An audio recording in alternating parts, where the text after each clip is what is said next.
Bueno, obviamente agradecer en primer lugar al Grupo NUTEC, a los organizadores del Congreso y a todos los asistentes por compartir con nosotros esta mañana y ver si somos capaces de introducir algún concepto interesante que sea práctico, porque al final todo lo que os ha comentado Alejandro, lo que os voy a comentar yo, lo que os comentará después el ingeniero Abel, son conceptos que tienen aplicación práctica. Intentamos desarrollar soluciones, propuestas, alternativas que al final se monetarizan, porque la producción animal es una actividad económica.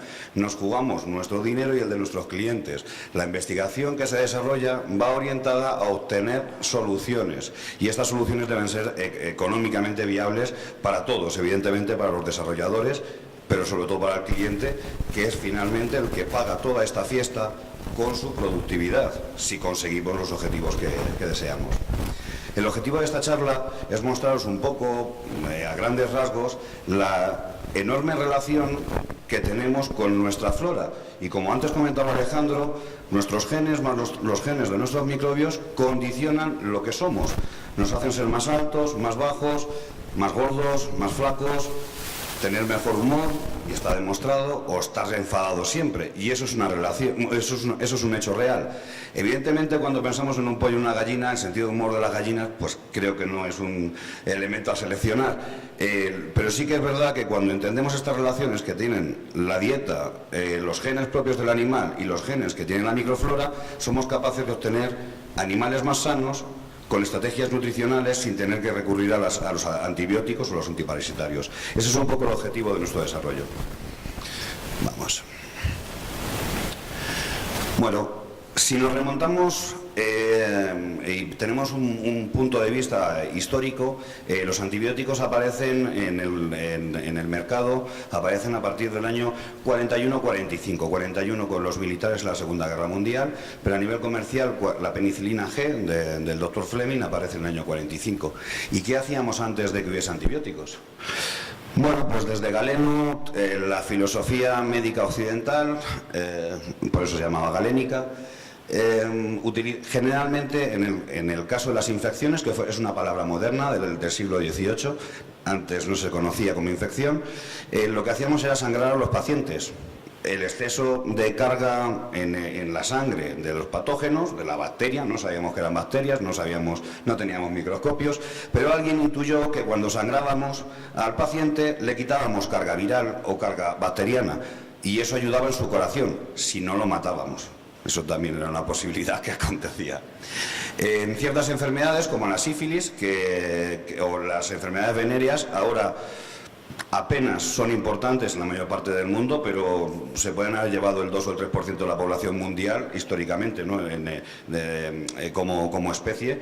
Las venéreas han sido una de las grandes sacrificadoras de seres humanos, tanto mujeres como hombres. ¿Cómo se curaba la sífilis o la gonorrea?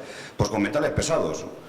Alguien identifica que los metales pesados intoxican a las bacterias y las matan, y también a los seres humanos. En este grabado del siglo XVIII se ven distintos métodos para tratar sífilis, no se ve muy bien, pero para que os hagáis una idea, lo que se hacía era fumigar con mercurio una habitación con el paciente dentro. Si no se curaba, le matábamos tranquilamente y solucionado el problema.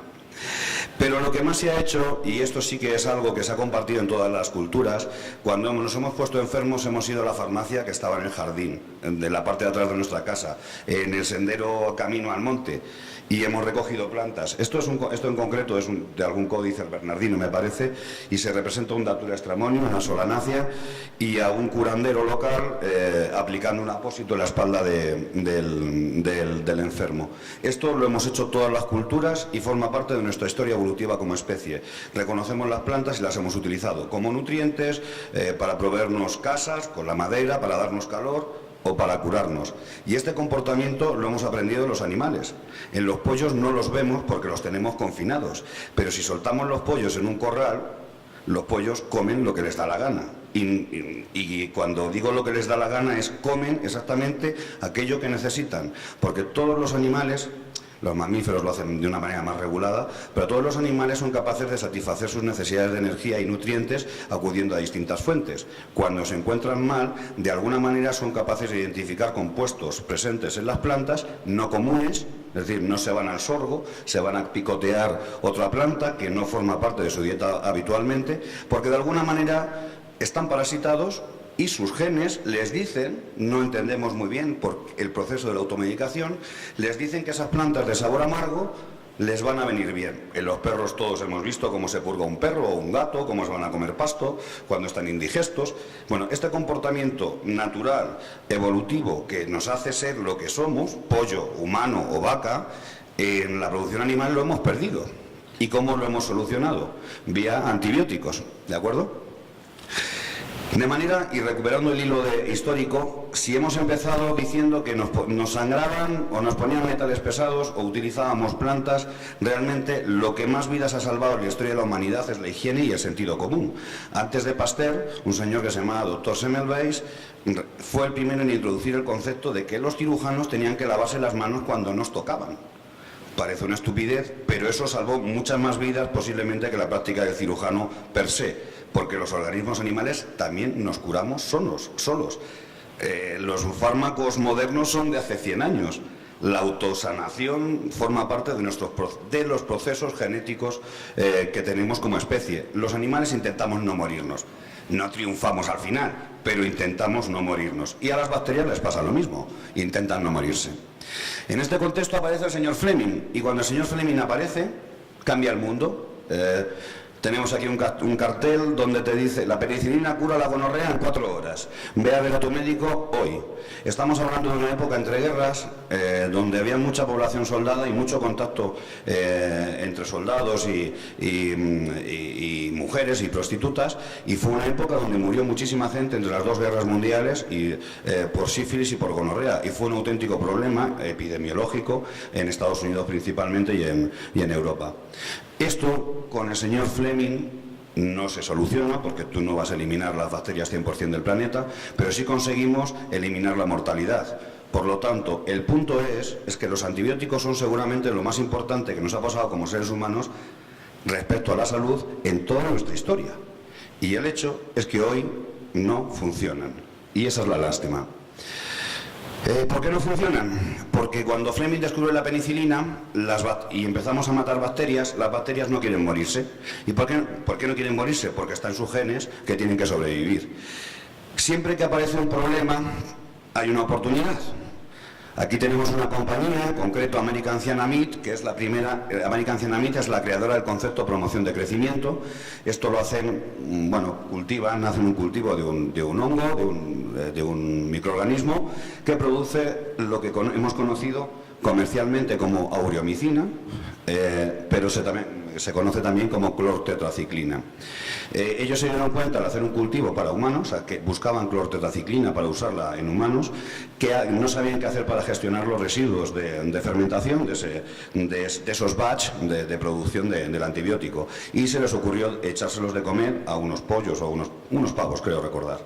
Y esos pavos crecieron significativamente mejor que unos pavos normales. Ahí aparece el concepto de promoción de crecimiento y nos dicen cosas como: el uso continuo, altos niveles, o sea, utiliza continuamente altos niveles de alimentación con neuromicina, porque los pollos van muchísimo mejor, y es cierto, iban muchísimo mejor. No teníamos ni idea de nutrición con respecto a lo que sabemos hoy. Las instalaciones eran prácticamente el patio de atrás de la casa, la ventilación, un abanico.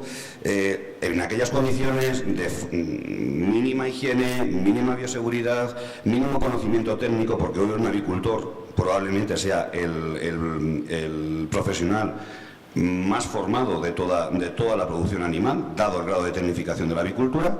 Cuando no teníamos eso, con esto lo podíamos hacer bien. ¿Pero qué pasó? Que las bacterias, cuando intentamos matarlas, las seleccionamos, porque es un proceso natural evolutivo, seleccionamos aquellas que no mueren, son las que prevalecen y nos generan el problema.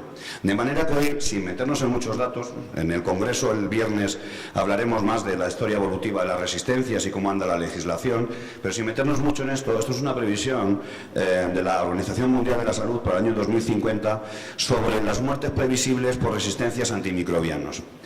Cuando utilizamos los antibióticos en nutrición animal, como en cualquier otra actividad o aplicación, tenemos el problema del mal uso. El mal uso no se puede legislar. El mal uso depende del sentido común de las personas. Como parece que no tenemos demasiado sentido común, hemos llegado a un punto, debido a la automedicación propia, nosotros todos nos automedicamos, no hacemos demasiado caso al médico. Si tenemos amoxicilina en casa y nos duele un poco la muela, nosotros nos la tomamos y ya se nos pasará. Y cuando los utilizamos en nutrición animal, corremos un riesgo. ¿Qué riesgo es ese? El año pasado, 27.000 personas en Estados Unidos y 33.000 en Europa. ¿Por qué digo Estados Unidos y Europa? Porque es donde están hechas las cuentas. No sabemos qué pasa en China, no sabemos qué pasa en África, no sabemos qué pasa en México, y me he molestado en buscar datos de resistencia antimicrobiana en México, y excepto un par de reportes hospitalarios del año pasado, apenas hay información, pero es preocupante. Pues estas 27.000 personas que murieron el año pasado en Estados Unidos o 33.000 en Europa, se proyectan a 50 millones globalmente para el año 2050. ¿Qué sucede? ¿Qué es lo que ¿en qué nos afecta eso? Pues una cosa tan simple como que tienes una neumonía, vas al hospital y no tienen antibióticos para poder cortarte. Cuando tienes una neumonía acantonada, el último antibiótico de elección para medicina humana es la colistina, que todos conocemos porque es un antibiótico que se utiliza especialmente en producción porcina. Esta colistina se dejó de usar en humana y se reservó como elemento de último recurso porque era el único antibiótico capaz de tratar todas las enfermedades debidas a infecciones nosocomiales respiratorias. Hoy en día sabemos, por un trabajo chino, pero después lo hemos visto en Dinamarca y en Estados Unidos, en el momento que te pones a buscar, aparecen genes de resistencia a colistina, a bacterias nunca tratadas con colistina que no están en los animales, pero de alguna manera han llegado desde los animales, desde vía estiércol, vía producción de alimentos, han llegado a pasar esos genes de resistencia y hoy te pones malo y no tienes esa herramienta. Es decir, estamos en un punto, y no hay que ser dramático, porque al final, bueno, pues parece que la evolución de la humanidad, cada vez que ha tenido un problema, pues lo ha superado, pues utilizando pues la creatividad y esa fuerza motora, ¿no?, de los individuos. Pero lo cierto es que hoy, si te pones malos, tienes menos herramientas que en 1950, y eso es un hecho. Y eso es lo que tenemos que entender como profesionales de un aspecto fundamental de la sociedad humana. Nosotros, proveedores y productores, trabajamos en fabricar alimentos para la humanidad. Tenemos una responsabilidad social, evidentemente económica, esto es una actividad económica, pero tenemos una responsabilidad social. Si podemos mantener la productividad sin usar un antibiótico, al mismo coste, hagámoslo. Y reservemos los antibióticos para cuando sean estrictamente necesarios. Esto no es mi opinión. Veremos después cómo el propio Fleming es el que nos dice: cuando usamos esto a dosis subletales aparecen resistencias, y lo dice cuando recibe el premio Nobel en 1945. ¿Por qué no le hemos hecho caso? Bueno, ahí hay que contestar ya a nivel comercial. Hay intereses creados y las compañías, cuando desarrollan una herramienta, la quieren vender. Pero hace 70 años ya sabíamos que esto iba a suceder. El problema es que nadie nos lo contó, no se hizo público. Bueno, la importancia real de la microbiota para el cuerpo, y en síntesis, la microbiota externaliza funciones del cuerpo, o sea, el cuerpo externaliza funciones a la microbiota. ¿Y qué funciones le externaliza? Pues funciones protectivas, funciones estructurales y funciones metabólicas. Para que nos hagamos una idea. Como os comentaba antes Alejandro, ahora las cuentas nos dicen que tenemos más o menos el mismo número de células que bacterias. Hace unos 8 o 9 años se hablaba de que teníamos 3 veces más células bacterianas que células humanas. En realidad estamos en la misma proporción. Es decir, somos lo mismo, somos igual de bacterias andantes que nosotros mismos. Es una cuestión filosófica, pero así lo tenemos que entender. Cuando Alejandro os decía que el 3% del peso corporal son bacterias, significa que en un adulto de 80 kilos, 2 kilos de su cuerpo son bacterias. Así que cuando penséis en una vaca, eso ya es la fiesta. O sea, si nosotros pesamos 2 kilos en bacterias, pensad lo que es un rumen, una panza y todo lo que hay dentro, que hay más bacterias, más géneros bacterianos representados en el rumen que en ningún otro ecosistema terrestre conocido. y eso es un hecho. Todos los géneros de bacterias que se conocen actualmente están dentro del rumen de una vaca. Es decir, las bacterias son nosotros, nosotros somos bacterias. Nos prestan sus genes y nosotros les damos hábitat, les damos alimentación y ellas pueden darnos, en el caso de los humanos, hasta el 10% de las calorías diarias, aprovechando sustratos dietarios, dieta, alimento, que nosotros no somos capaces de utilizar porque no tenemos encima, la fibra. En un cerdo se supone el 25% de las calorías diarias, en un pollo entre un 15 y un 20%. En una vaca, si la das solo paja o rastrojo, en fin, forraje, es el 100%. De la energía no viene de la dieta, viene de los microorganismos que son los que transforman esos nutrientes en algo útil, válido para los animales. Y si no queremos complicar, o sea, por complicar un poquito más la cosa, esto está centrado en bacterias, es en el ámbito donde yo me manejo, pero simplemente deciros que aquí hay que meter los protozoos, es decir, los parásitos, los hongos y los virus. El 8% del genoma humano, de los genes que nos hacen ser humano, no son humanos, son víricos.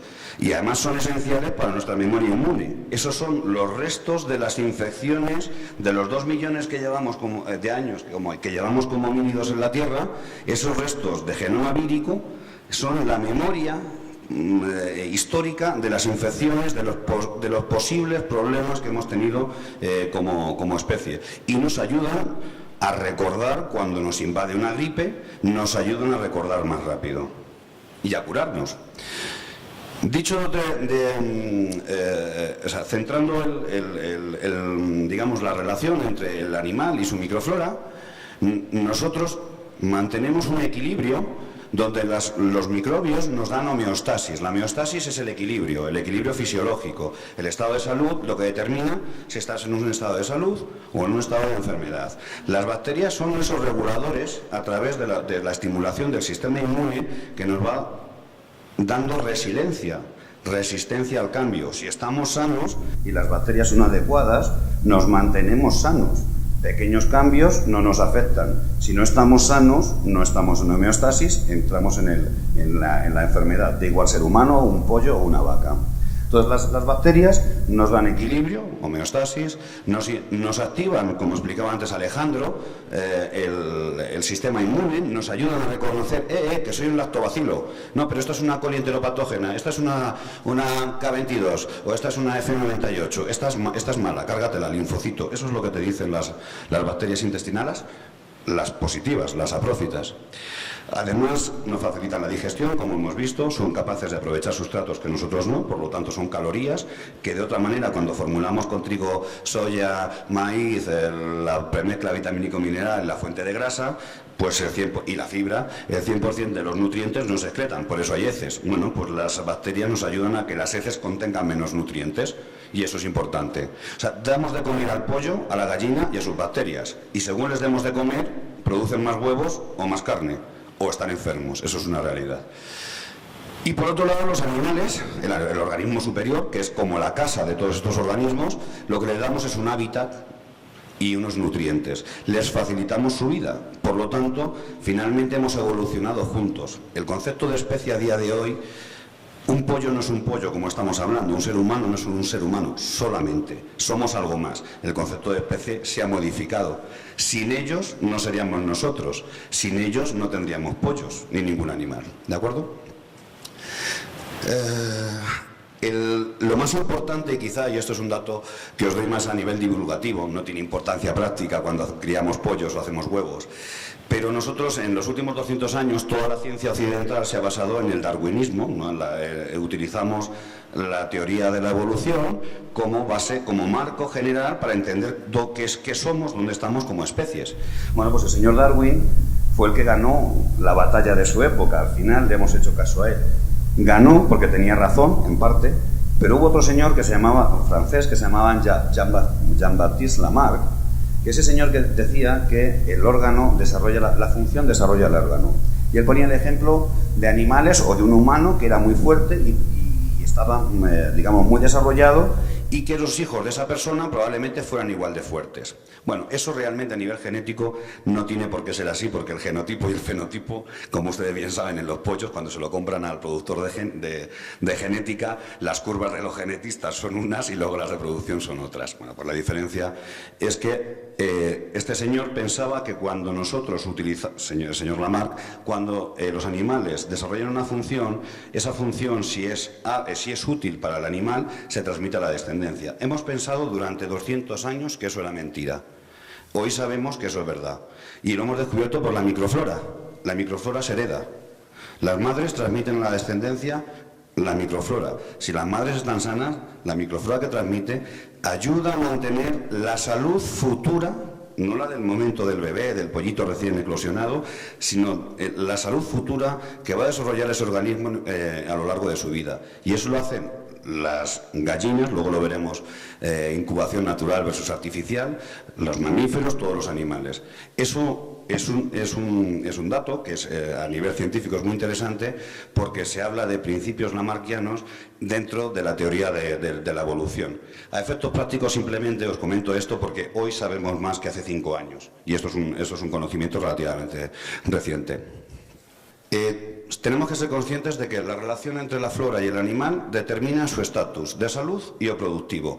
Para mí la salud en producción animal, yo soy ingeniero agrónomo, zootecnista, la salud para mí en términos económicos, que es la única manera que se puede medir la salud con los animales, es una variable más de la productividad. Los animales sanos nos devuelven más retorno y los animales que nos han puesto enfermos nos devuelven menos. Entonces, yo no veo diferencia entre producir y estar sano. Considero que para producir tiene que estar sano el animal, ese es el objetivo. Tenemos que ser conscientes que cuando nosotros utilizamos los antibióticos, las bacterias intentan no morirse, por lo tanto las forzamos. O sea, es natural que haya antibióticos, provienen de hongos, de plantas, de péptidos de otras bacterias, son naturales, pero tan naturales que haya antibióticos como que las bacterias o los microorganismos intenten sobrevivir y no morir por resistencia. Y que además los antibióticos, generalmente antibiótico es lo que produce un microorganismo. Si fuera una planta lo llamaríamos fitobiótico, si fuera antibióticos hongos generalmente, cuando es una bacteria hablamos de bacteriocinas, pero en general siempre es lo mismo. Todos los organismos del planeta, microorganismos, organismos superiores, todos producimos sustancias que nos ayuden a mantener nuestro equilibrio. Los microorganismos producen bacteriocinas que les ayudan a matar otros microorganismos que se comen sus nutrientes. Los organismos superiores desarrollamos memoria inmune, tenemos anticuerpos, tenemos linfocitos, los hongos producen antibióticos y las plantas producen fitobióticos. Un detalle importante de por qué los fitobióticos tienen una ventaja sobre los antibióticos, aunque no están en el mismo nicho de trabajo. Los antibióticos acaban generando resistencias porque son, digamos, mucho más lesivos que un fitobiótico, in vivo me refiero.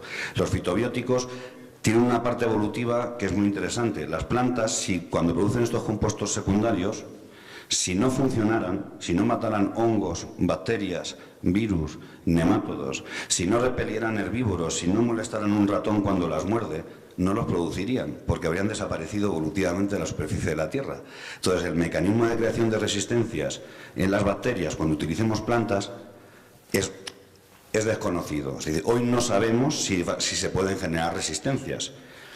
Sabemos que se puede generar acostumbramiento, es decir, llega un momento en que si te pegan todos los días una golpiza, pues bueno, a los 3 meses estás acostumbrado y no te enteras. Pues los microorganismos necesitan, pues llega un momento en que les acostumbramos a ciertas dosis y tendremos que ir aumentando las dosis para mantener la letalidad.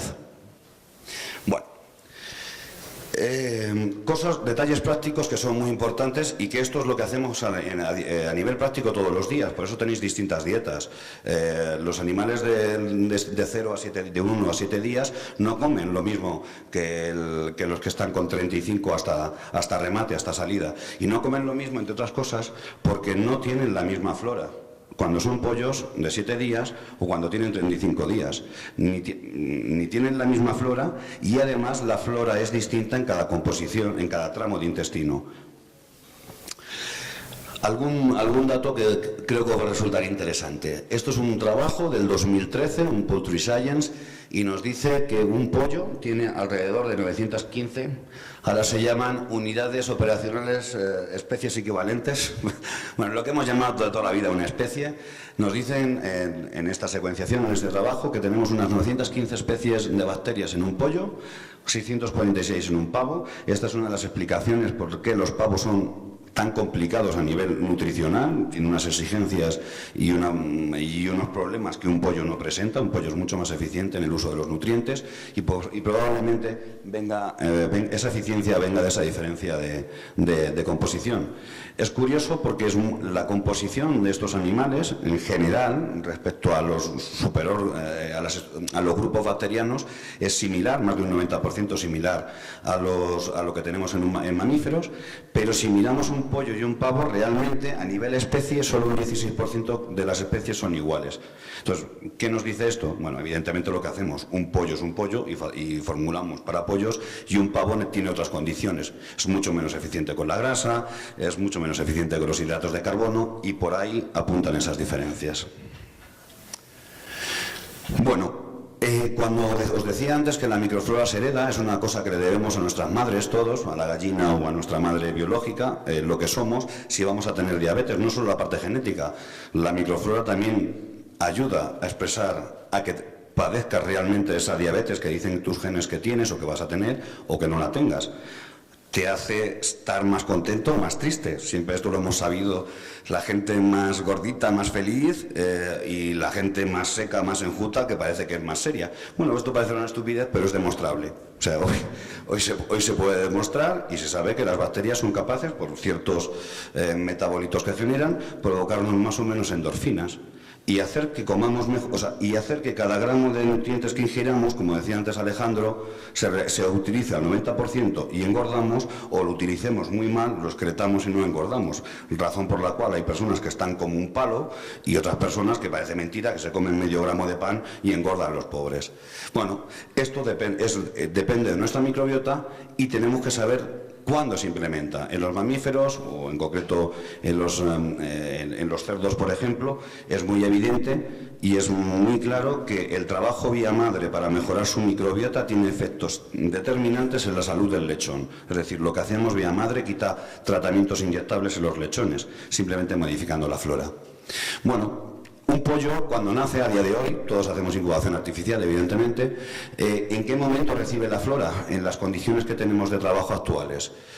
Cuando lo tenemos en incubadora, cuando lo pasamos a la caja de cartón de transporte, cuando lo tenemos en las cajas de reparto en granja, cuando lo ponemos sobre el suelo, sobre yacija, sobre la cama, y qué tipo de cama utilizamos. Esto determina, este momento de adquirir la flora determina esa salud que va a tener el pollo. Y finalmente, el pollo saludable, volvemos a decir, es el que nos da dinero. O sea, todo esto tiene gracia cuando la actividad económica mejora. Esto es una cuestión, digamos, filosófica. El hacer las cosas bien siempre es más rentable.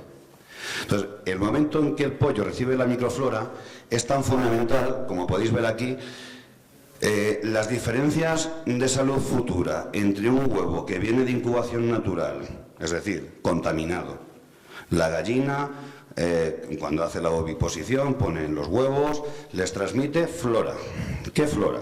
La buena, la mala y la regular, lo que tenga. Cuanto mejor esté la gallina, pues más probablemente haya un contenido alto de lactobacilos y bifidobacterias en cáscara, y probablemente menos colis y menos salmonelas y menos campylobacter, por hablar de enteropatógenos.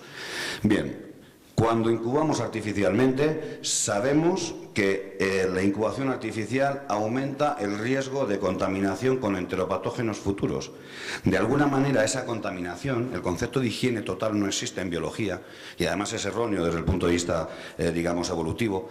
Cuando intentamos tenerlo todo controlado para que no haya nada, dejamos a ese huevo limpio, tan limpio, que lo primero que llega y le coloniza es lo que va a determinar después su vida. Si tenemos fortuna y se coloniza con flora saludable, flora del ambiente de crianza, del galpón de crianza, la flora es adecuada, tendremos un ciclo normal. Esto se ve muy bien cuando reutilizáis yacija, cuando reutilizáis la cama de una vez para otra. Si el ciclo ha sido bueno, los animales criados sobre yacija de un uso, de una sola reutilización, suelen tener buenos rendimientos. como los hermanos anteriores que salieron del ciclo anterior. ¿Por qué? Porque la flora establecida sobre esa cama reutilizada parece que es coherente con la productividad. Si seguimos reutilizando la cama, la carga de enterobacterias va aumentando y al final lo que era bueno baja y tenemos problemas. Por eso no utilizamos la cama 20 años seguidos. Una o dos veces, tratamos, limpiamos, añadimos material nuevo para precisamente mantener esos niveles bacterianos. ¿Qué tipo de material de cama utilizamos? La microbiota que utilizamos depende, como estamos diciendo, del tipo de material de cama. Las camas que mejor funcionan desde el punto de vista de la microbiota, es decir, del establecimiento de esa flora que nos garantiza la salud, parece ser que la cama reutilizada y la de virutas de pino, en concreto en este estudio, es un estudio australiano del 2009, un Poultry Science, nos dicen que estas dos camas son las que mejor funcionan. En el caso de la yacija, de la cama reutilizada, como se explicaba, es porque esa flora parecía coherente con el establecimiento de una flora en los animales nuevos para promover su salud. Y en el caso de las virutas de pino, resulta que el pino tiene resinas y las resinas son antimicrobianas.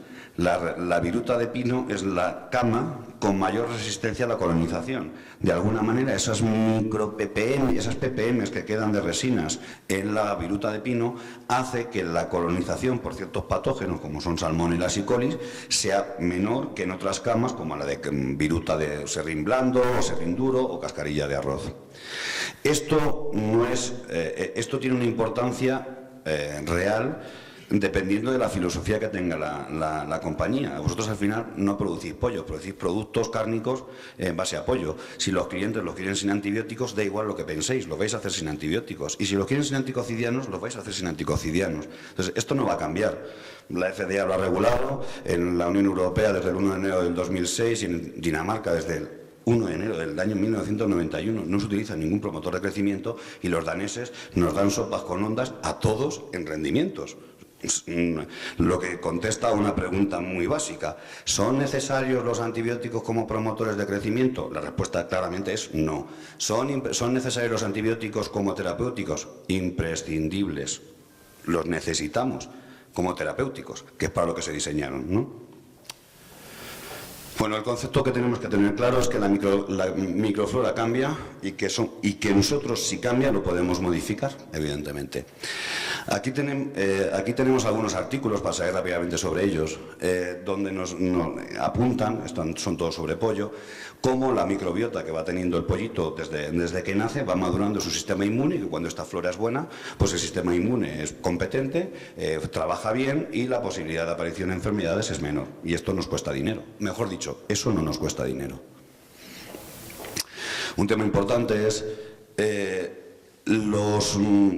es curioso, ¿no? Porque cuando los que hemos tenido hijos, pues ¿qué haces con tus hijos, con tus bebés? Cuando nacen los intentas tener en ambientes extremadamente limpios, lo cual se ha demostrado en humanos, en pollos y en ballenas que es un error. El tocar cosas que no deberías tocar, que están sucias, como decía el refrán, si no te mata, te engorda. Al final lo que estamos haciendo cuando tenemos un recién nacido en un ambiente totalmente higiénico es no exponerle, es no enseñar a su sistema inmune qué es lo que hay en el ambiente. Y como no tiene esa memoria, cuando la carga, cuando te infectas, porque llega un momento que te infectas, no tienes capacidad de defenderte y te pones más enfermo. Sin embargo, las poblaciones humanas, esto en humanos se nota un montón, las poblaciones humanas que viven en peores condiciones higiénico-saludables, esto se vio, por ejemplo, una comparación de una tribu de Burkina Faso en África con un grupo de personas en Florencia, en Italia. La composición y la diversidad de la microflora de los africanos era, tenían 1.500 especies bacterianas y los italianos tenían 500. Y los italianos no es de las poblaciones que peor comen. Si lo comparamos con los nórdicos o con los anglosajones, por la variedad de la dieta, más consumo de vegetales y demás. Pero los africanos, con esa diversidad de flora, viviendo en un ambiente y no hay baño, no hay papel higiénico, ya está. Pensemos en lo básico: si no hay papel higiénico, de alguna manera tendrás que solventar esa situación. Y no es tan higiénica como en nuestro mundo, ¿no? Bueno, pues esas personas eran mucho más resistentes a cualquier tipo de enfermedad bacteriana que cualquier italiano sano. Y eso no son tus genes, esencialmente somos los mismos genes, sea negro, verde o blanco. Eso es la flora. Los otros genes que alquilamos para que nos den esa Ventajas, porque lo que hacemos es comprar ventajas. En la producción animal, con los probióticos o con el mantenimiento de una flora sana, estamos comprando una ventaja, que es la misma que compramos con un antibiótico. Lo que pasa es que el approach es distinto. O sea, estamos intentando hacer un approach más coherente, no más natural, porque los antibióticos son naturales, pero esto parece un approach más coherente, más sustentable. Un tema importante, reincidiendo sobre eso, un ave totalmente libre de gérmenes, vosotros sabéis que se pueden hacer en laboratorio, animales libres de gérmenes, desde el principio no tienen ninguna colonización. Esos animales comen siempre más que los animales normales. Es decir, su índice de conversión empeora notablemente, aparte de su salud también. Lo que pasa es que un pollo que vive 35 días le pasa muchas cosas, pero si lo comparamos con una vaca que vive 12 años, pues realmente no pasa casi nada. Habitualmente los ciclos los hacemos bien. Pero si no tenemos flora, comemos más, nos ponemos más gordos y peores. Es decir, no nos ponemos más gordos, comen más y reponen peor, porque no son capaces de extraer toda la energía de los nutrientes. Como os decía antes, en un pollo puede ser el 15%. Bueno, aquí más artículos sobre el aprovechamiento de la dieta. Lo más importante, y quizá por cuantificación económica, se pueden modificar muchas cosas. La incubación, si lo hacemos natural, si lo hacemos artificial, el tipo de cama que utilizamos, pero realmente por el dinero que nos cuesta, el factor de modificación más importante es la dieta. Por eso las compañías proveedoras, como Nutec, están trabajando vía dietaria, porque vía dieta es donde más dinero exponemos y donde más fácil realmente es conseguir un cambio. Entonces, la relación entre la microflora, la dieta y la productividad debería ser incorporada en los procesos de selección de las compañías genéticas. No se puede seleccionar pollos sin tener en cuenta qué flora van a tener. Y además, la flora que van a tener va a orientar, va a definir el producto final que vamos a obtener. Bueno, un par de notas sobre resistencia a antibióticos. A nivel divulgativo, simplemente os doy estos datos porque creo que son interesantes y que los recordaréis bien después. Con respecto al tema de la resistencia a antibióticos, que es tan natural como el antibiótico, resulta que sabemos, unos señores de este artículo de aquí, que nos dicen la resistencia a antibióticos es antigua. Se ponen a analizar restos en un suelo con una antigüedad de 30.000 años, extraen restos genéticos de plantas, de animales y de bacterias. Y resulta que se encuentran en bacterias que al menos tienen 30.000 años genes de resistencias a betalactámicos, tetraciclinas y glicopéptidos. Es decir, estaban los genes antes que el fármaco. Entonces, ¿por qué hay resistencia? Porque la resistencia a los antibióticos es un proceso natural. Estaban los genes, y de esto Alejandro sabe mucho más, os lo explicaba antes, se activan, se encienden o se apagan. Si no los necesitan, no se gasta energía en tenerlos activados. Pero en el momento que han aparecido los antibióticos, esos genes que estaban allí se han vuelto a activar. De manera que al final, por un proceso de evolución, lo que hemos hecho ha sido seleccionar animales microorganismos que tienen muchos más genes de resistencia de lo que tendrían en un ambiente sin presión con antibióticos. En cerdos se ha demostrado que somos capaces de encontrar, y en pollo me parece que este año también ha salido un artículo, somos capaces de encontrar en cerdos genes de resistencia a antibióticos en bacterias que no están en el... genes de resistencia a antibióticos usados al cerdo en bacterias que no están en el cerdo.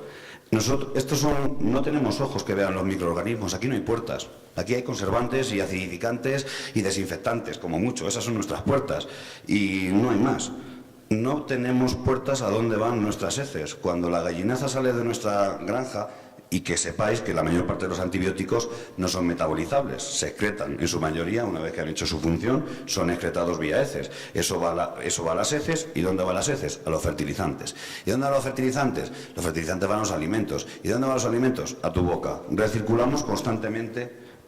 Y esta es la raíz del problema. Estamos recirculando constantemente. Esto hace 20 años no lo sabíamos, tampoco nos vamos a sentir culpables ahora de producir con antibióticos. Bueno, pero si ya nos van diciendo que esto va así y la sociedad ha cambiado, si Walmart decide vender pollos sin antibióticos, da igual lo que opinemos. Lo vamos a hacer sin antibióticos. Y esto es donde tenemos que enfocarnos, en las empresas que dan alternativas para poder afrontar esta producción, este cambio de paradigma en el que nos estamos enfrentando, con garantías, digamos, de productividad. O sea, no tiene sentido trabajar sin antibióticos si al menos no ganamos lo mismo. Esto es una obviedad, ¿no? Aunque ese problema también lo tiene que defender la sociedad. Como conclusión, y pongo estas frases en amarillo porque me parece que son importantes, si había alguna duda sobre si esto es real o no, porque hay mucha gente que es muy reacia a estos conceptos.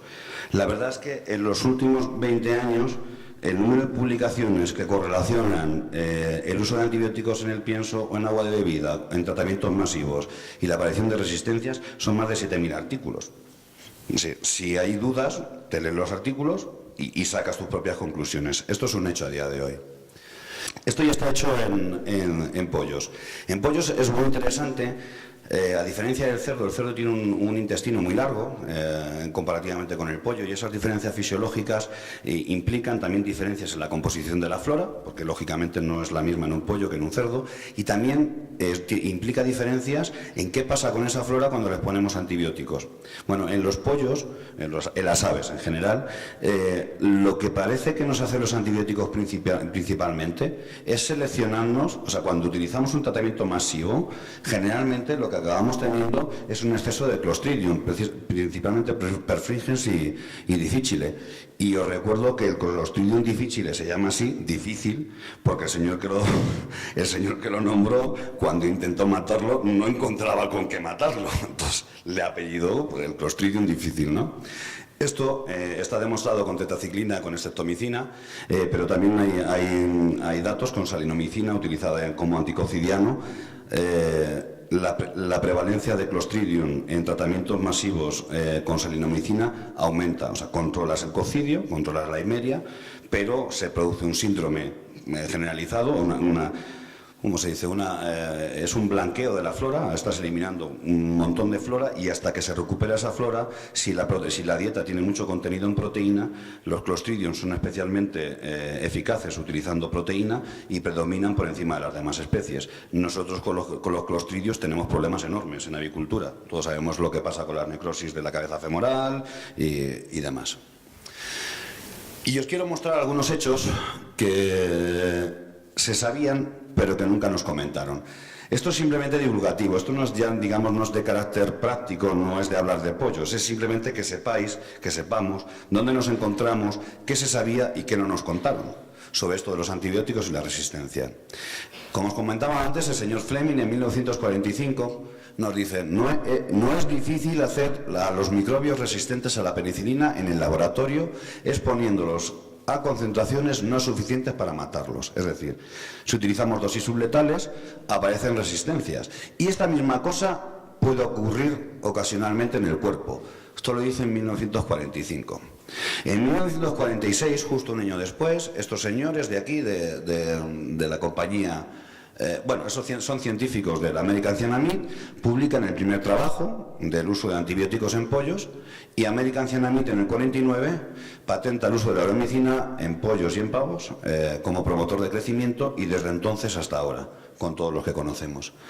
En el año 51, es decir, 2 años después de que se patente y se empieza a comercializar masivamente en todo el mundo los antibióticos promotores de crecimiento, estos señores, Matterson, Singen, Decker, etc., nos dicen: estos trabajos apuntan que si consideramos estos datos en conjunto, resulta que cuando mejoramos la calidad de la ración respecto a la proteína y las vitaminas, menos efecto vemos en respuesta con los promotores de crecimiento.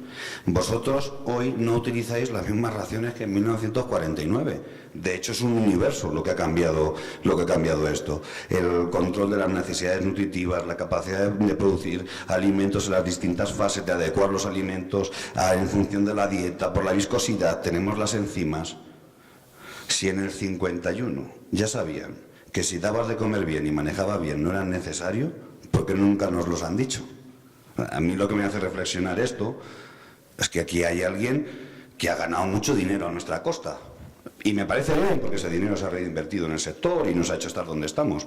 Pero esto es interesante saberlo.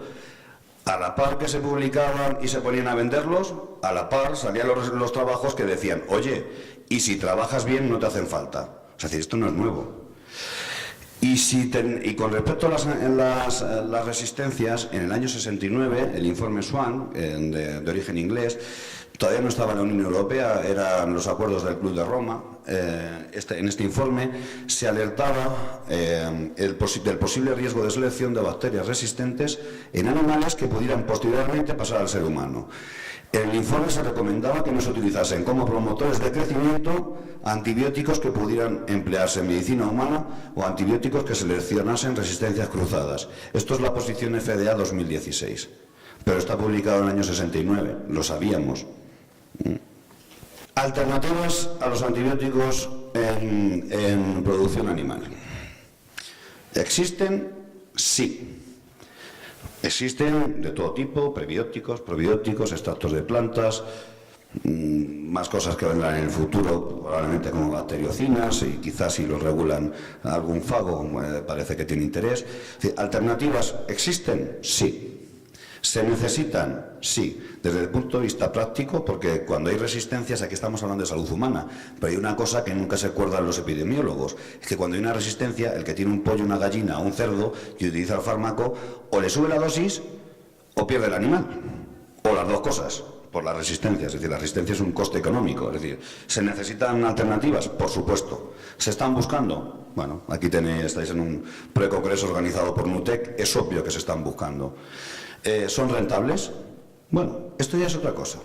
Depende de cada caso, de cada producto y de la necesidad que tenga cada cliente. En general, esta respuesta en los últimos 15 años ha mejorado claramente. Desde hace 15 años, cuando yo empecé en este negocio y empezábamos a hablar de sustitución de antibióticos, que no te hacía caso nadie, pero se vendía, o sea, nadie te hacía caso, pero se vendía, porque las resistencias estaban. Y cuando has utilizado 40 fármacos y no te funciona ninguno, y viene alguien y te dice, esto es probable que funcione, pues siempre te han abierto la puerta, ¿no?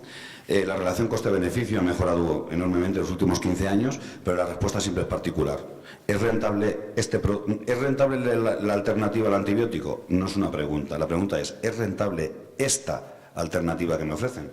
Y eso es vuestra labor como productores, como usuarios de aditivos, de enzimas, bueno, pues de tener control sobre lo que compráis y ver si realmente os funciona o no os funciona. Y una pregunta muy importante, ¿son aceptables por el consumidor? Me refiero, sí, mucho más. Lo demandan, lo quieren e incluso estarían dispuestos a pagar. El 80% de los europeos está dispuesto a pagar un poco más, o sea, no es un euro más por el kilo de carne, pero sí estarían dispuestos a pagar un poco más si les aseguramos que la carne está libre de antibióticos. Bueno, pues lo piden, lo demandan. McDonald's no es que se lo pida al público, los inversores de McDonald's ya han pedido a la compañía que sea más agresiva en el cambio, porque cuando ellos dicen producir sin antibióticos, ellos dicen producir, realmente si veis la letra pequeña, es producir sin antibióticos de uso en salud humana. No es sin antibióticos, cero antibióticos, pero a nivel inversores, los dueños de la compañía, hay sensibilidad, todos somos personas, todos tenemos familia, vemos casos, pues si los inversores empiezan a ver los clientes lo quieren sin antibióticos, da igual lo que opinen los productores de pollo.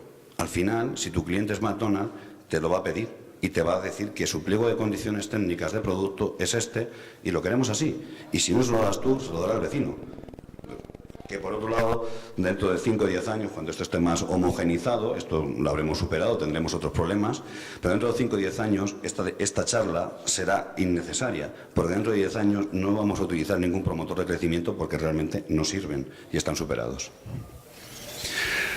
Bueno, simplemente para que veáis algunos artículos, la necesidad, la cantidad de congresos, de publicaciones y de movimientos. Si os metéis en Internet y estáis un ratillo, tanto en Estados Unidos como en Europa y en México, a nivel país también hay un movimiento especialmente hospitalario de científicos y investigadores y doctores que están reclamando al Estado un mayor control de qué se vende, a quién se vende, cuánto se usa, para saber cómo andamos realmente de resistencias.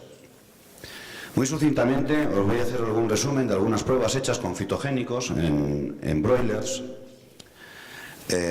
donde recapitulamos de manera práctica todos estos conceptos un poco más genéricos, más filosóficos que hemos hablado al principio, de la microflora, el animal, los genes propios, los genes de las bacterias. Bueno, ¿en qué se traduce esto? Aquí este es un trabajo que publicamos hace unos años para un congreso en Irán. Hicimos una prueba comercial con 30.000 gallinas, utilizamos un fitogénico de ajo en concreto, no un extracto, una molécula, y esta para a 100 ppm, es decir, a 100 mililitros por cada 1.000 litros de agua. Esta aplicación se hizo en agua de bebida durante 7 días. Y lo que buscamos fue, en esa granja había una prevalencia de salmonela alta, el objetivo principal era bajar la prevalencia de salmonela, pero ya metidos en faena empezamos a ver otros grupos bacterianos recogiendo heces. Todos estos análisis, cogíamos heces, se va al laboratorio. O sea, en este caso fuera un cultivo, pero con gente como Alejandro hoy, esto es muchísimo más barato, muchísimo más rápido y muchísimo más eficaz, ¿no? Bueno, ¿qué es lo que vimos en aquel momento? La salmonela es una enterobacteria, estos son enterobacterias, en esta gráfica que tenemos aquí, y la situación inicial, antes de poner el producto vía agua de bebida, partimos con ese número de enterobacterias, más de 3 millones, y a los 7 días estamos en 351.000. Hemos bajado un logaritmo con un producto no antibiótico. Eso, la salmonela está dentro de este grupo. Lógicamente, si esto azul ha bajado significativamente en 7 días y la salmonela está dentro de su azul, pues partimos de un nivel de prevalencia en el día 0 de un 17% y a los 7 días hemos dejado a las gallinas con un 2%. El 0 no existe, o sea, no hay 0 salmonela. Pero sí se puede modificar la proporción relativa solo en 7 días. Esto es lo importante. Por lo tanto, a niveles de eficacia práctica, un antibiótico no va a hacer mucho más que este resultado. Están ahí. Si lo miramos con el resto de flora, aquí tenemos distintos grupos, enterococos, que son positivos habitualmente, los anaerobios totales. Y luego tenemos los 3 grupos que habitualmente más conocemos y más nos interesan. Las enterobacterias, que son las que nos quitan nutrientes dietarios y dan de comer a salmonelas y colis. Y los lactobacilos y las bifidobacterias, que sabemos todos porque lo vemos en la tele, que son los probióticos buenos y que son las bacterias acidófilas que nos promueven la salud. Si metemos el producto, lo que vemos es que las enterobacterias, como habéis visto, han bajado 2 logaritmos. Esos 2 logaritmos son precisamente los 2 logaritmos que crecen los lactobacilos y las bifidobacterias. A nivel in vitro se demuestra que este tipo de compuestos en general, yo trabajo más con el ajo, pero conozco muchos otros, a nivel in vitro siempre hay una dosis a la que te cargas cualquier microorganismo, pero los lactobacilos y las bifidobacterias, por alguna razón, que no entendemos todavía, son menos sensibles a estos compuestos que las enterobacterias.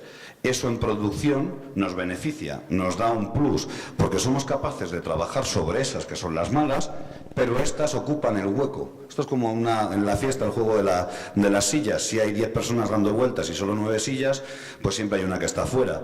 Si de repente nos eliminan a 3 competidores, pues tenemos muchas más sillas para sentarnos. Eso es lo que hacen aquí los lactobacilos y las bifidobacterias. Esto es otro trabajo, esto está hecho también en ponedoras, y aquí comparamos el control con una dieta comercial, un antibiótico, en este caso oxitetraciclina, como modelo, y el organosulfurado, que es el PTSO, un compuesto que está en el ajo. Tomamos muestras de heces, muestras de intestino y muestras de huevos. Y como en el caso anterior, vuelve a suceder lo mismo. Aplicamos el producto, las barras blancas son el control, las barras rosas es la oxitetraciclina y las barras verdes son las enterobacterias. En enterobacterias, si os fijáis que son estas primeras bacterias, o sea, estas primeras columnas, tanto a los 7 como a los 21 días, el nivel de enterobacterias con el antibiótico y con el producto en base a ajo bajan significativamente, ¿de acuerdo? De hecho, bajan más con el producto natural. Los Clostridium tienden a subir ligeramente. Aquí tengo que hacer una parada. El grupo Clostridium tiene distintos clústeres, tiene distintos grupos. Solo el clúster 4 tiene alrededor de 4.000 especies y patógenas conocemos 4. O sea, las otras 3.996 especies de Clostridium son benéficas.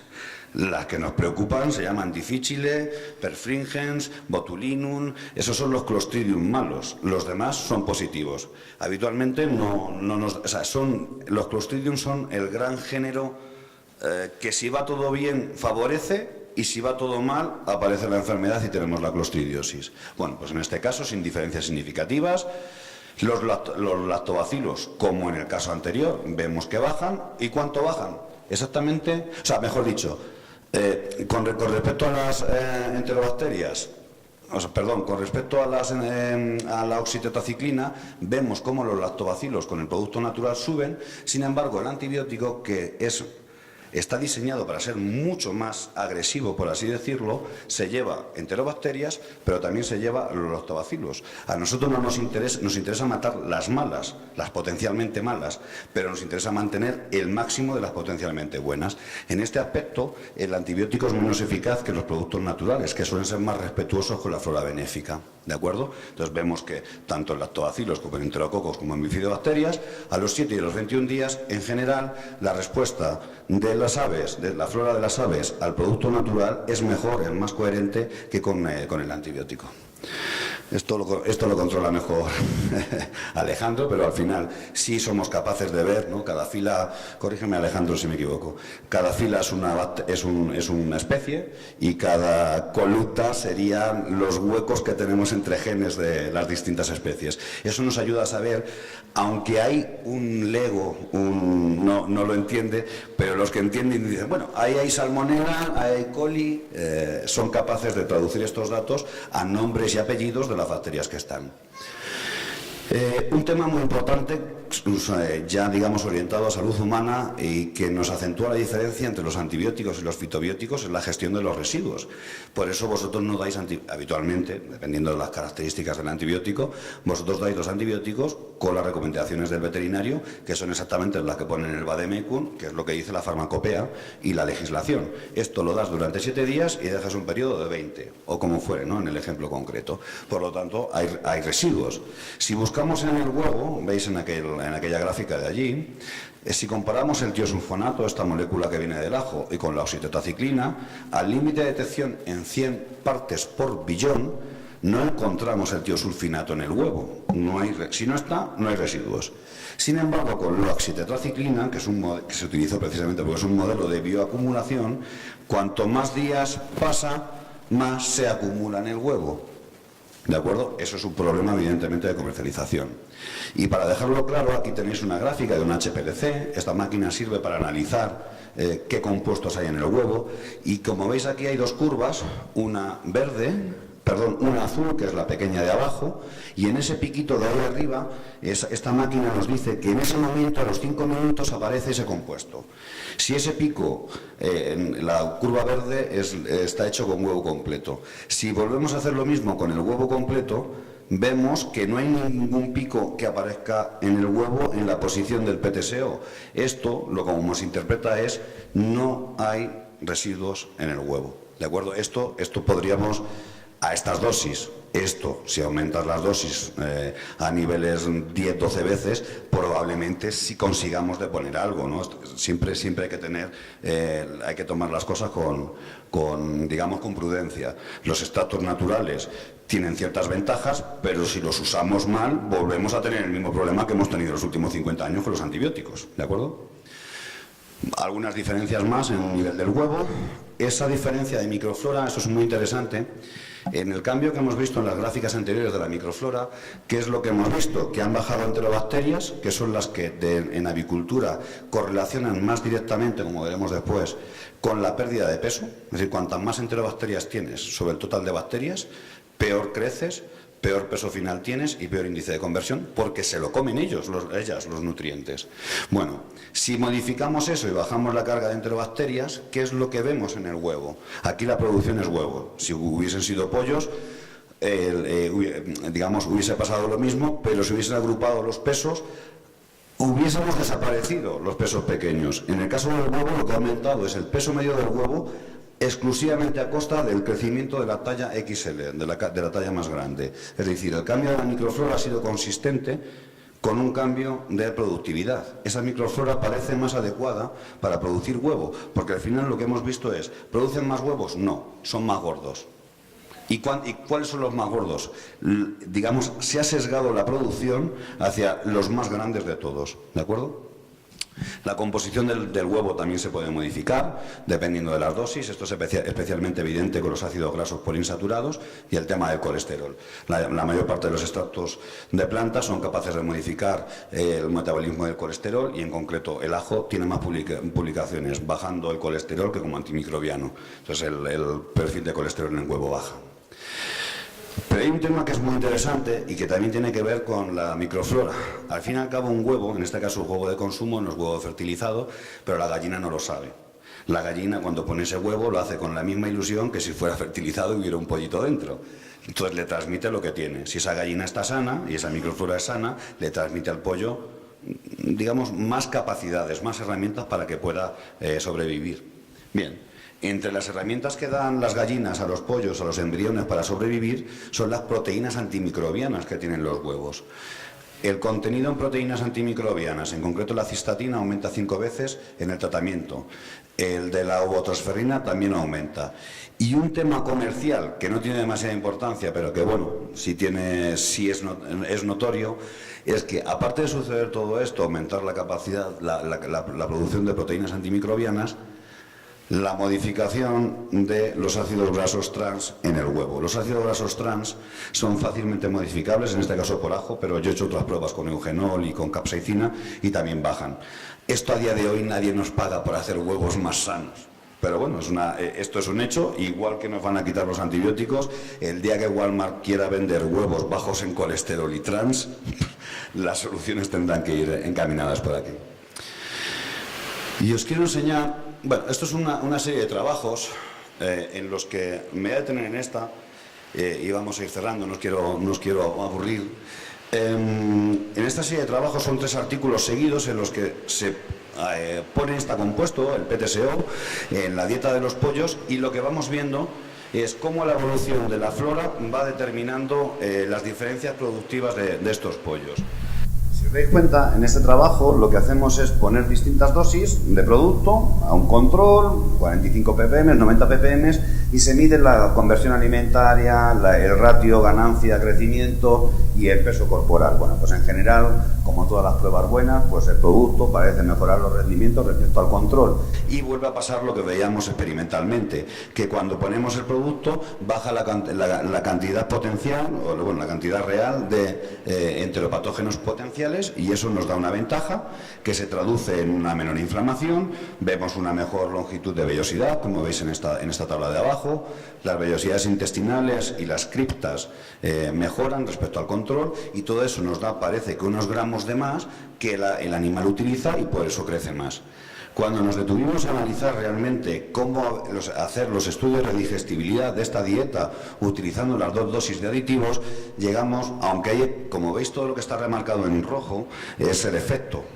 A 45 ppm hay un efecto, a 90 ppm ese efecto es mucho mayor, es decir, el producto es capaz de alterar la digestibilidad de muchos nutrientes, pero en concreto encontramos una cosa que nos fascinó y que nos pareció que explicaba muy bien por qué habían crecido esos animales. Dentro de las dietas que utilizáis, especialmente en agricultura, esto en mamíferos es distinto, tenemos una parte que son los polisacáridos no solubles, ¿de acuerdo? Que esos son difícilmente fermentados y de hecho si se fermentan mal aumenta la viscosidad de la digesta y cuando se aumenta la viscosidad de la digesta disminuye el tránsito, aumentan los problemas como bien sabéis. Sin embargo, son una fuente de azúcares muy importante y tienen muchas kilocalorías dentro. Lo que nos dimos cuenta respecto al control es que la digestibilidad de estos polisacáridos amiláceos a cualquiera de las dosis ensayadas mejoraba. Y de esa mejora somos capaces de sacar unidades energéticas, es decir, esa digestibilidad que vemos ahí respecto al control 0,59, 0,62, 0,72, sabemos traducirla a números y lo vamos a explicar ahora. Sabemos que la energía que podemos sacar, el modelo de polisacáridos no amiláceos en digestibilidad se hace con salvado de trigo. Sabemos que el salvado de trigo, la energía que obtenemos de esos polisacáridos no amiláceos o no solubles, es de 42 kilojulios al día. Y sabemos también que la energía que obtenemos de la fibra dietaria en un pollo, a través de la absorción de ácidos grasos de cadena corta es 13 kilojulios. En este trabajo, a esta dosis dietaria, los pollos que estaban comiendo dietas con el PTSO a 90 ppm utilizaban 20 gramos de polisacáridos no amiláceos. Sin embargo, los del control utilizaban 4 veces menos, 5 gramos por kilo. Si lo multiplicamos por el rendimiento energético que dan, que son 13 kilojulios, nos está diciendo que la dieta que ha utilizado el aditivo genera 200 kilojulios más por kilo de dieta utilizada. Eso lo traduces a kilocalorías, que es más común, y tenemos 45, casi 50 kilocalorías para decidir qué hacemos con ellas. ¿Se la damos al pollo o se la quitamos y ahorramos el coste de la formulación? Es decir, nos han crecido más, están más sanos, y como están más sanos en general porque la microbiota está adecuada a la dieta que le hemos dado con el factor de corrección del aditivo, nos permite decidir si dietariamente vamos buscando maximizar el crecimiento y tener los ciclos en vez de a 45, intentar bajarlo a 43, o decidir si mantenemos 45 días de ciclo y le bajo 45 kilocalorías a la ración, que eso en trigo son muchos pesos al cabo del año. Esto es lo que nos dan, digamos, de ventaja este tipo de aditivos. Esto es una continuación de estos trabajos. En estos trabajos, que ya nos metemos más en el ámbito de la expresión genética que decía Alejandro, nosotros aquí lo que vimos fue que distintas bacterias, correlacionamos distintas bacterias encontradas en el pool de heces de estos animales y los relacionamos con digestibilidad y crecimiento. ¿Y qué conclusiones llegamos aquí? Dependiendo de dónde estés, si estás en buche, si estás en íleo o estás en ciego, encontramos, hay ciertas cosas que fueron evidentes, que parecen muy obvias, pero hasta que no las mides y no las encuentras no las puedes publicar. Lo primero que encontramos es que cuanto más bacterias tienes, peor crecimiento tienes, digamos en pollos. Cuantas más enterobacterias hay sobre el total de bacterias, peor crecimiento y peor digestibilidad. Y cuantas más colis y sigelas, que están dentro del grupo de las colis, hay dentro del grupo total de bacterias, lo mismo, peor crecimiento, peor digestibilidad, peor resultados. Sin embargo, cuando utilizamos los aditivos, no solo este, sino en general cualquier producto como Profora, que es capaz de modificar esta flora, seguramente lo que estamos haciendo es alterar la producción de la microflora de esos pollos hacia la producción o el mantenimiento de una flora de bacteroides que son precisamente esos que son capaces de digerir los polisacáridos no amiláceos que nos acaban dando 45 kilocalorías más de energía, que es el que el pollo transforma en crecimiento. Es decir, dependiendo de la zona donde estemos, en buche y en molleja, los Clostridium cocoides son positivos, en Ileon son los bacteroides los que buscamos y en ciego los lactobacilos. Es decir, en este trabajo lo que demostramos es que los lactobacilos nos hacen crecer cuando están en el ciego. Si crecen en otras funciones, en otras partes del intestino, no son tan positivos. Y, resumen, para que reflexionemos un poco todos, la intención de esta charla, lo que os he estado contando, es simplemente dejaros claro que el equilibrio y la calidad de la microbiota son imprescindibles para mantener la salud desde el nacimiento. La microflora se hereda y los cambios que provocamos en las madres antes del parto, antes de la oviposición, se transmiten a la descendencia. También es importante que recordemos que la microbiota responde muy bien y muy rápido a numerosos factores. El principal factor de manipular es la dieta, y la dieta es el carrier, es el vehículo donde ponemos o antibióticos o las alternativas a los mismos. Y finalmente, desde el punto de vista de salud, la microbiota es aquella que programa la respuesta inmune del hospedador.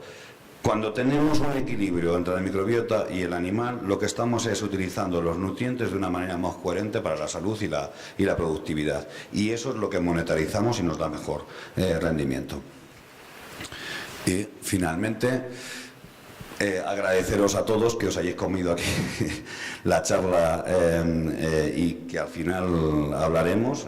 Os esperamos las preguntas. Aquí hay mucha tela que cortar, hay muchos conceptos que avanzar, hay casos prácticos, tendréis dudas prácticas, hacer preguntas concretas y en la medida de lo posible os intentaremos ayudar. Y bueno, pues muchas gracias a NUTEC de nuevo, a la organización del Congreso y a todos los asistentes por venir.